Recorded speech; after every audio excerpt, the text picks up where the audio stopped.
Well, good morning, everyone. It is wonderful to be here. I want to thank MPP David Smith for his wonderful welcome, our friends at Centennial, and of course, my colleague and friend, Minister Peter Bethlenfalvy, and Parliamentary Assistant Patrice Barnes. It's great to be with you today as we highlight our plan to continue to make life more affordable, to attract jobs and investment in our province, and to build the next generation of leaders, of thinkers, of entrepreneurs in this province and country. And to do that, we're going to ensure that students have the access to the skills they need that leads them to a good paying job. We know that to build this province, a $160 billion infrastructure plan, we need talented people. And our mission in this province is to ensure the next generation of workers is highly skilled, is financially literate, technologically savvy, and ready for the jobs of tomorrow. Which leads me to today's announcement that I'm very proud to confirm that we're going to be expanding the dual credit program in this province, which will provide more opportunities for students for both apprenticeship and technological education programs. And so today, Peter, David, Patrice, and I, on behalf of our Premier, Doug Ford, are pleased to announce a $4.8 million investment to provide an additional 1,800 students entering apprenticeship training and technical education courses. In addition, we're adding opportunities for another 420 students in the early childhood education related courses. Together, this represents 2,200 more students in dual credits over the next 2 years. And we believe it is absolutely critical we do this because we need more people, more young people, to fulfill the promising careers within the skilled trades. It's why we're demonstrating through this investment in the dual credit program. A trade certificate, as we know, has every bit of value as a degree. This nearly $5 million increased investment will also help us address an expected skill shortage of critical workers across the economy. With Ontario's dual credit program, students benefit from the supervision and support of a college instructor and the dual credit teacher at their school. And now we're allowing non-college training delivery, such as trade unions, to also provide their support and expertise. That's effective, hands-on learning, real experience in real time. And what that means is Ontario students can now get credits towards both their secondary diplomas and a post-secondary certificate, diploma, degree, or certification of apprenticeship through this program. And that's why it's part of the broader vision for the plan to catch up. We are really committed to keeping kids in school, but also ensuring students bridge the learning gaps that may have emerged over the disruption, ensuring that they have access to the tools, the investment, and the people to gain those critical life and job skills. We're emphasizing STEM education, science, technology, engineering, and math, and the skilled trades, and we're teaching students a brand new state-of-the-art math and science curriculum, which now includes mandatory learning on budgeting, credit, financial literacy, coding, and other real-life applications that I know are an area of mutual priority for Peter as well. And so to better support parents, we announced an investment of a plan to catch up, $200 per child, $250 per child with special education needs, also known as Ontario's catch-up payments. And I want to encourage families to continue to sign up today online so they can get access to this $365 million investment because we recognize there's challenges in the economy and the cost of living. We want to make life a bit easier for you, Ontario parents. And it's all because our government, led by our Premier and supported by our entire team, understands the importance of building and investing and providing the skills necessary so that when young people graduate in this province, they do so with a competitive advantage that leads them to a good paying job. We know expanding the dual credit program is another step forward in this direction, ensuring that Ontario's best days remain ahead. And so now I'd like to welcome a great champion of the skilled trades, Ontario's Minister of Finance, Peter Bethlenfalvy.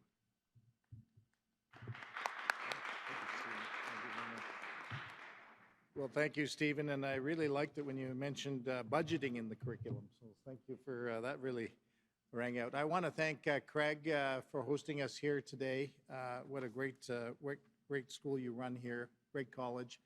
I want to acknowledge Alan, who took Minister Lecce through his routine here. And Alan, I'm going to be on best behavior because I just found out you're a constituent of mine up in Uxbridge. I'm always on good behavior, but extra special good behavior today. And I want to acknowledge my great friend in Ajax, Patrice Barnes, and Dave Smith here in Scarborough Centre as well. And it's really an honor and a privilege to be here with you. As you know, last week I did table the 2022 Fall Economic Statement and an update on Ontario's plan to build. We highlighted our plan to build Ontario's economy by attracting investments and good-paying jobs, building Ontario's workforce by training and educating students and workers to succeed not only today, but for tomorrow, and to build infrastructure in Ontario by getting shovels in the ground on critical projects across the province. We're not far from Diggy Stardust here, and I'm sure some of you may know what the heck's Diggy Stardust, may not know. Well, let me tell you, it's the big boring tunneling machine that's going to build and bore the tunnel here to Scarborough. After 50 years of talking about it, Diggy Stardust is going to get it done. We're also helping keep costs for families and for businesses down in Ontario. We're advancing our plan as well for targeted new measures to rebuild the economy, address the labor shortages, and as I said, keep costs down.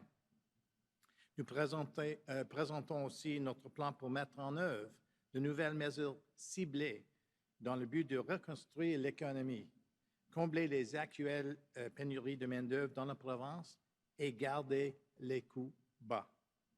This includes strengthening our skilled trades and apprenticeship system, which plays a critical role in building Ontario's economy.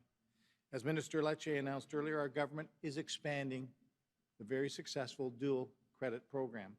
By expanding this program, our government is creating direct pathways for high school students who are potentially seeking a career in the trades or early childhood education. And we saw many of them at work in class as we walked here. Because with an ever-changing workforce, there is a growing need for skilled trade workers to be ready to build Ontario. Our government has also had the honor to stand with Monty McNaughton, our Minister of Labour, last week to announce an additional $40 million for the latest round of the Skills Development Fund. This brings total funding for the next round to $145 million. And let me say, at that press conference last Thursday, I met a woman named Courtney. And Courtney was a bartender. And then COVID hit. And of course, bars got shut down, so she didn't have a job.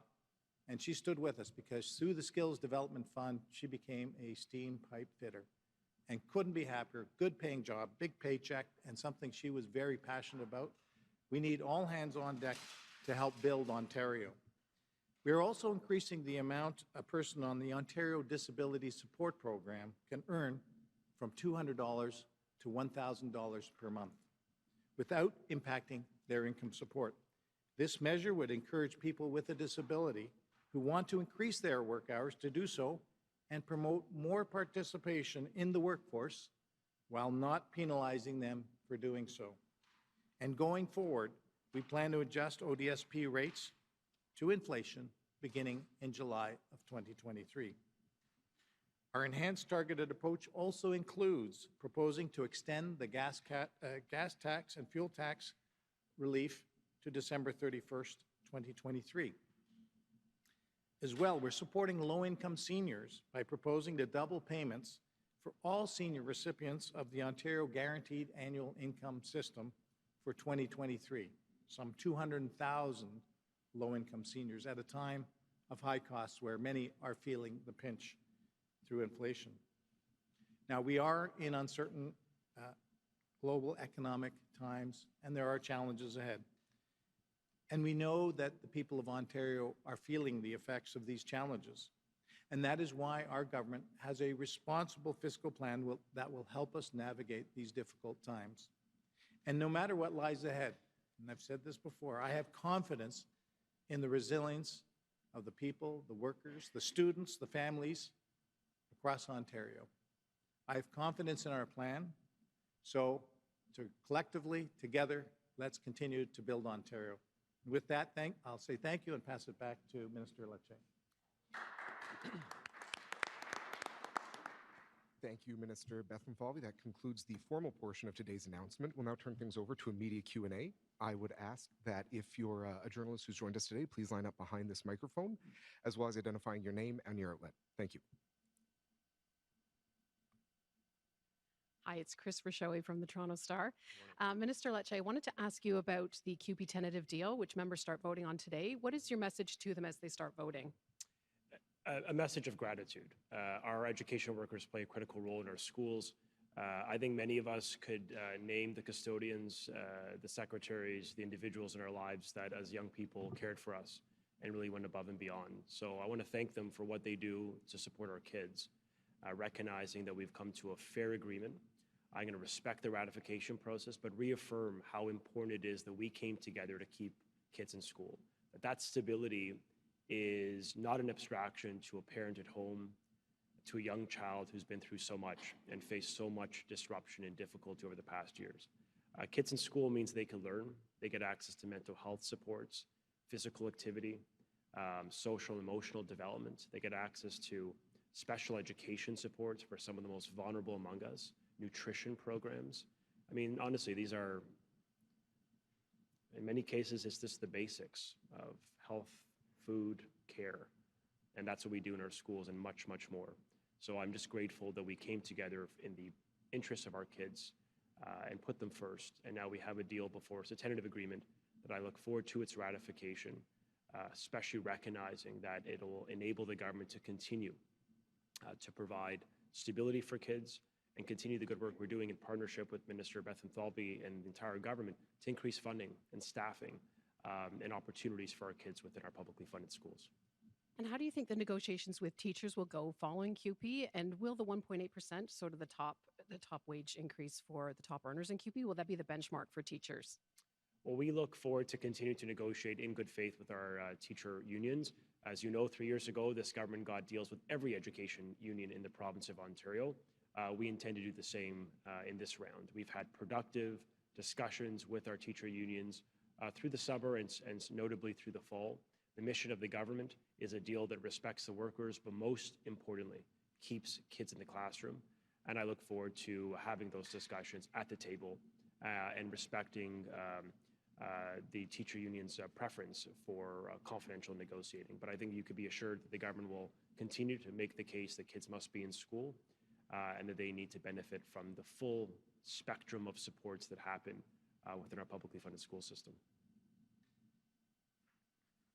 Good morning, Minister. It's Craig Wadman with CTV News. About 10 days ago, Dr. Moore had suggested that children wear masks inside and people wear masks in general inside. Should children and teachers and support workers be wearing masks inside schools?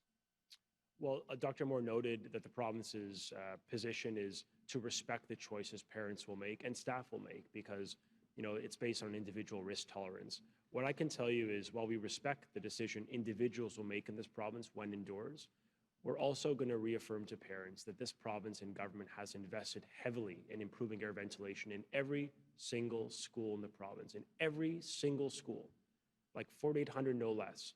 We have inspected and improved the ventilation systems. 100,000 HEPA units are in schools. We have a standard that is doesn't exist in the nation, where if a school does not have mechanical ventilation and a MERV 13 filter, the highest filtration standard you can buy, then we now have a HEPA filter in the classroom, in the gymnasium, in the cafeteria, in the library, in the learning space. That's a standard that I think should give confidence that we've invested heavily to reduce the risk within our school settings. And we're going to continue to do that with the rapid test access for children and staff who are symptomatic.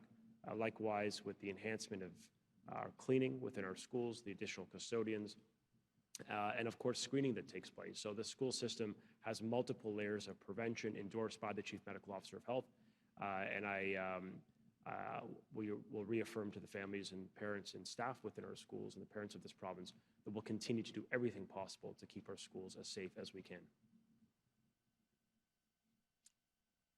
Paul with CBC.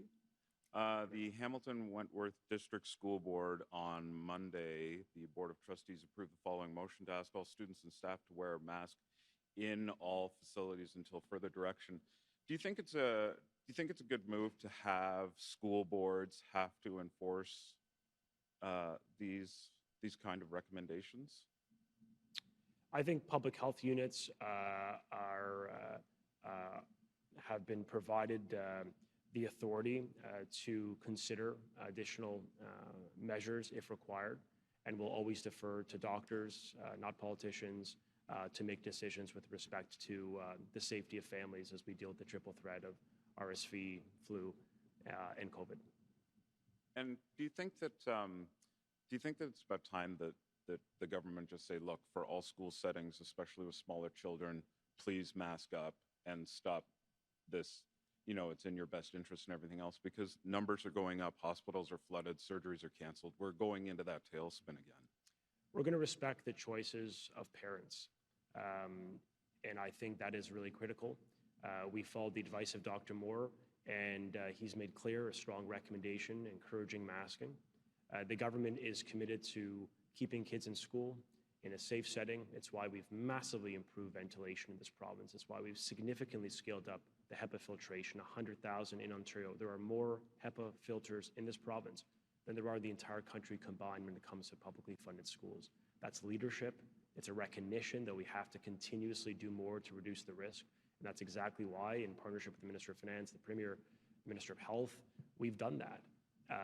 And we can be assured that our schools have the safety, the investments in the layers of prevention, and we'll continue to seek guidance from the Chief Medical Officer of Health on the way forward as we contend with the challenges of the winter. Thank you, Minister. I just want to do one last call for questions from the floor. And seeing none, I think we can wrap things up today. Thank you. Okay, thank you all.